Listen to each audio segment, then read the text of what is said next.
Welcome to Engine Adventures. Today we've got the 2020 Toyota Highlander Hybrid all-wheel drive version as well. This vehicle is it is a platinum trim. Comes in at something like $52,000. It's very nicely appointed. This is a big improvement over prior Highlanders. I really enjoy this one.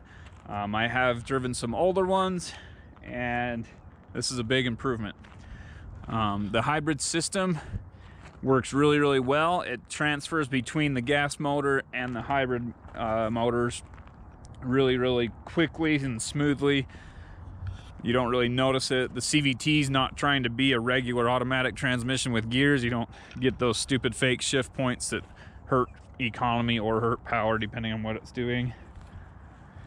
It's overall quite a nice vehicle. Powered by a 2.5 liter 4-cylinder. It's got an electric motor in the rear, an electric motor in the front, and a generator on the engine. We'll go ahead and take a look at that. So there are a few different ways that people do hybrids, and on this one, which is actually a really common way, beeping at me, I actually left it on. So this thing is like the Hondas. So you've got that arm here and you have two options. So you can put it there to open the hood more, or here to open it a little bit less. So it's not quite as good. You guys remember the Ridgeline from a couple weeks back. Anyway, with that one, the hood was basically 90 degrees with the windshield, but this one's a little bit not quite that high, but still pretty high. So on this side, inline 4 running this way, it only powers the front wheels, and then it runs this generator right here. It's kind of hard to see, but anyway, you know it's there with all the wiring and stuff. You can see the half shaft back there maybe. Anyway, the electric motor's down there. And then on the rear, there is no power from this engine. There's no drive shaft running to the rear or anything. There's a separate electric motor back there, and that's the battery pack's back in the rear as well. So I like this new design a lot. I think it looks really good. It doesn't pass the fog light test, so the headlights do have to be on, which is fine for this kind of a vehicle. There is a weird gap here, so you can see I can stick my whole finger inside of that, and it runs all the way up to the edge of the headlight. At first, I didn't, when I saw it straight on from the side, looks like the hood might be open a little bit. And then when I realized the hood was actually closed, maybe it's to get some air into it, to cool it, or for the intake or whatever, but it's all sealed off with the weather stripping there. So I'm not sure, it's probably just part of the design. I don't know. I don't think it looks tacky or anything. I think it looks fine, but let's jump inside. So, like I said, very nicely appointed. Definitely the nicest Highlander I've been in, and it's got all the features.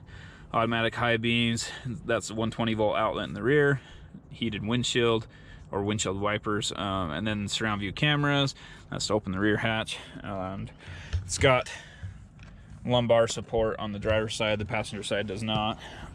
And then, not sure if you guys can see that, but it's got the heads-up display, and it has the Toyota Safety Sense 2.0, which is the better version of it.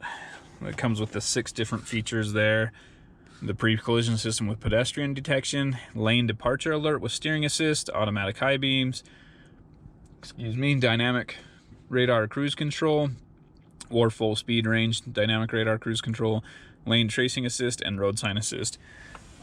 There's the hybrid setting. Let me get it. So this shows you what seats have your seat belts on. Right now it knows there's someone in the driver's seat and no seat belt, so that's red. Anyway, that just happens when you first get in. So here's what the hybrid system is doing, and if we go ahead and put it in drive, it's showing that the battery from the rear is powering the front wheels. You saw it the very first when I started going, it was powering the rear and the front. And then if you get on it a little bit, the gas engine will kick in, and then you saw the green was the regenerating. So I'm in a really short spot right here, so I'm not gonna do too much. But now I'm in reverse, it still shows the same thing. It's just running the electric motor from the battery, and you can see your battery level there. And then you can also see when it's charging. So when you're cruising or whatever, it'll have a line going from the gas engine back to the battery. And it's in EV mode automatically, but you can manually put it into EV mode here. Also has a trail mode, traction control, and then it has different drive modes. I didn't notice a ton of difference. The eco mode, you just basically throttle response is what I've noticed. And then the sport mode, it seems like the CVT keeps a little bit higher RPM. So, and then on here, we'll get into this more on the off-road section. It does have, shows you what wheels are doing what. And this thing will, so as you're going around a corner, it'll send a little bit more power to the rear wheels to make it so you're probably still understeer if you're at the limit, but it reduces the amount of understeer. Anyway, it's kind of a cool thing. And then all of your safety stuff. There's plenty of stuff to go through on that screen. I'm not going to go through all that. It does have heated and cooled seats. The camera system is really quite good. This one is the see-through, so you can see through the vehicle. I think it's pretty good. I don't know, that's cool. This is not an off-roader, but that's a good feature for an off-roader. And then the exterior view as well. And you can change all that. And then of course when you're going somewhere, so if I put this in drive, shows the front and the surround view, and you can change those to be different. Now that just shows the different lines. And then if you go to, if you flip this on, that'll make it automatically come on when you go into drive or reverse. And then always when you're in reverse, this will come up even with that auto on or off. And then you can change the angle as well on it. But anyway, that's becoming more common. It looks pretty good in this vehicle. It does have the rear view screen, and then the camera out the rear. I like it. I don't know, I haven't really used it on this vehicle. You can see, if you get my line of sight, you can see fairly well. It's not a Jeep Commander with stadium seating that completely blocks the rear, or this old, I believe the Discovery was the same way. My sunglasses do fit, and I've got my flat sunglasses today. I got these just to see if these will fit in most, but these ones fit. But I believe my Tifosi Jets will fit in there as well. So if you've got bigger rounded sunglasses, then you can always put that mirror up. It does have massive, there we go, sunroof slash sky window. I don't know. So the front portion will open, the rear portion does not. Opens it up for a lot bigger open airy feel. The engine is just turning on. I've been sitting here for a little bit idling, so you can see the power being transferred from the engine back to the battery, which is great. It'll charge that up. I don't know, I don't think there's a way to manually charge the battery to make it go all the way up. There might be. Here you have a RAM mount, I believe it's called. Anyway, it's a mount for like a tablet or whatever. You can, let me pop that off and you can see it.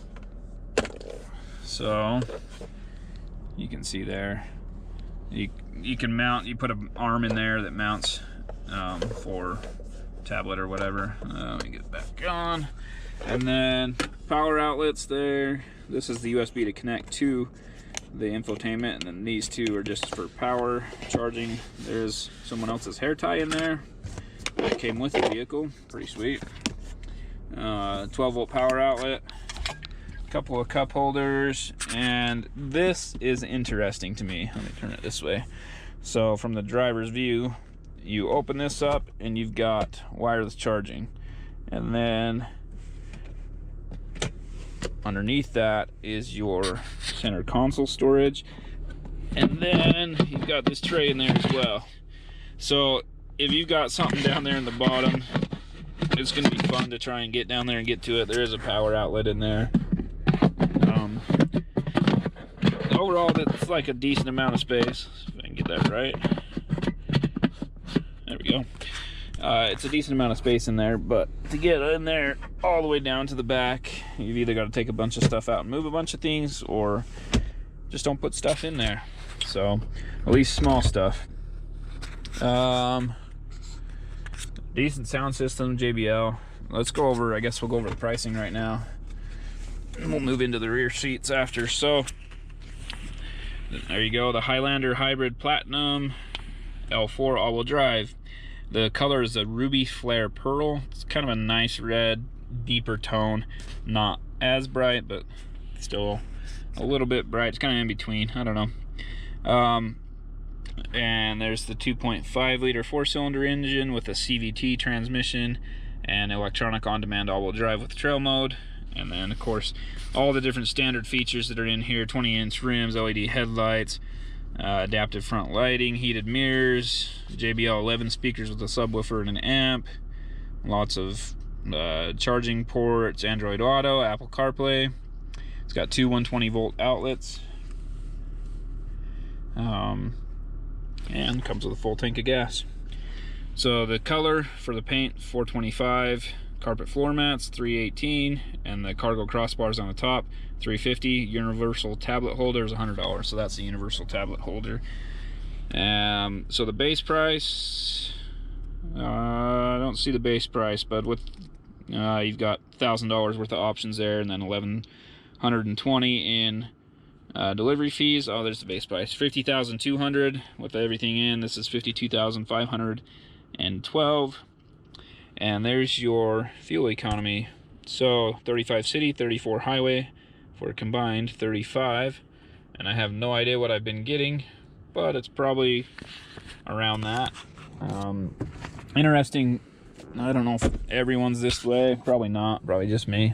But when I drive a hybrid, I tend to see how long I can keep it, like the electric motors on.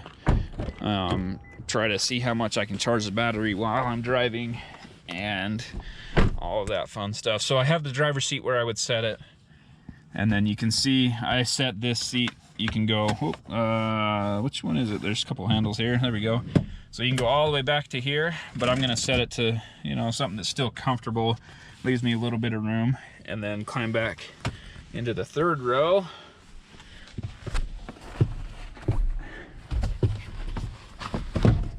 And you can see I have roughly the same amount of room. So if you're 5'10", there's enough room for 3 of you in a row here. This is not the most comfortable seat, but it would do. I could fit, you know, with another adult back here. The 2 of us could fit here.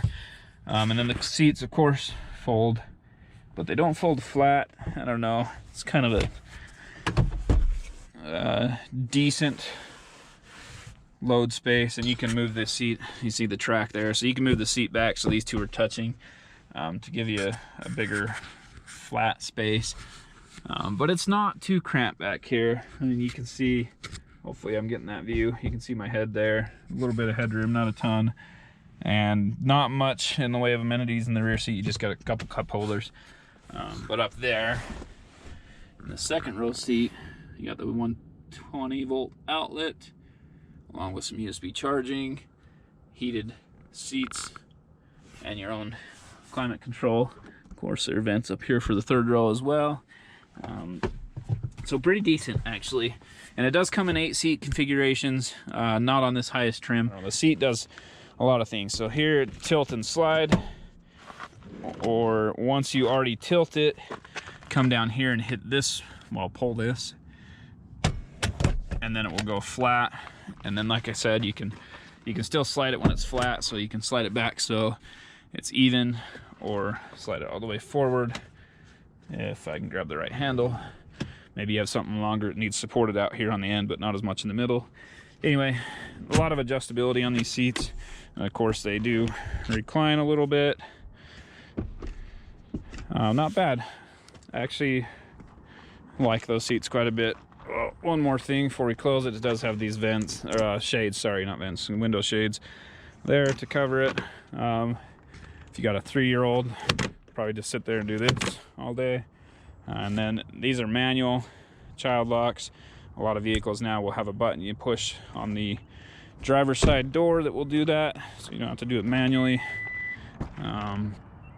which makes it good if you're switching between kids and adults all the time. Back here there is one more power outlet.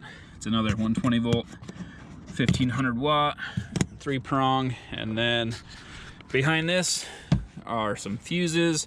Behind this one there's a lot of stuff behind that one, and to really get behind it you have to get down in there. So I'm not sure. I assume that's some climate control to open and close some vents and whatever, change where the air's flowing. But it does go all the way down to there. Sorry, let's see. So it goes all the way down to here. So that whole panel comes out. Right here is your cargo shade if you want to take that out, fold the seats down, rear seats, and use that. And then back behind here is the jack. There's your tools, and that's to lower your spare tire right there, which of course spare tire's down here. I'm trying to see, you can see the electric motor and the differential there, and the battery I believe is just in front of that. You can see that the black part that hangs down lower and everything. So that's where the battery is. Okay, and the lane keep assist is on. So I'm just gonna let it do its thing. Okay, so there we go. It's doing its own thing now. We'll get up here to the curve and go around it and let the automatic system do that. I have to touch the wheel every now and then.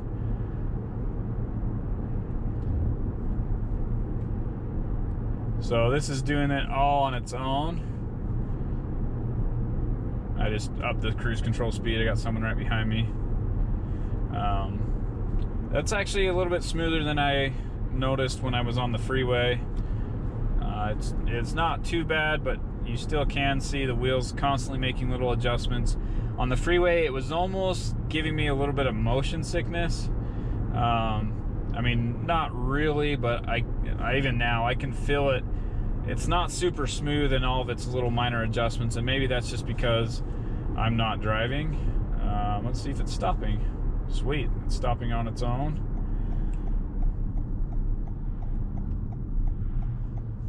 Cool. Anyway, so that was just a little preview of that system.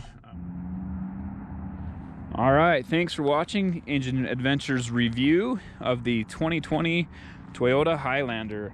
Overall, really a great vehicle. If you liked what you saw, hit subscribe down below. Go ahead and ring the bell so you get notifications of upcoming vehicles. And make sure to comment and hit the thumbs up if you have any questions, and if you liked what you saw. We'll be letting you know of upcoming vehicles, and you can ask us for things that you're interested in seeing. We'll do what we can to get them out here and give them a good review.